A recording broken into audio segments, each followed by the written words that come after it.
যাকে তুমি বন্ধু বলো সে কি আসলে তোমার? যাকে তুমি আত্মীয় বলো সে কি তোমার?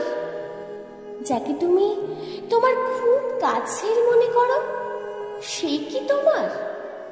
একটু ভেবে বলো দেখি, কে তোমার? কে তোমার খুব কাছের? পারবে না, পারবে না খুঁজে বার করতে। আসলে আসলে আমরা একজন আরেকজনের সাথে সম্পর্কের বাঁধনে বেঁধে আছি।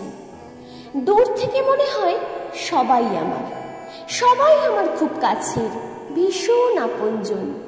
কিন্তু একটু বাস্তবতার দিকে তাকিয়ে দেখো, কেউ কিন্তু তোমার না।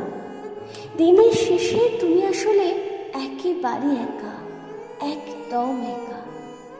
তুমি ছাড়া কিন্তু তোমার সত্যি আর কেউ নেই। যা আছে সবই সাজানো গোছানো। তবুও আমরা বলি আমি শুধু আমার। এটা কিন্তু আমরা ভীষণভাবে জাহির করি। সত্যি কি আমি আমার? প্রশ্নটা থেকেই যায়। বোধহয় আমিটাও আমার না। একটু ভেবে দেখো।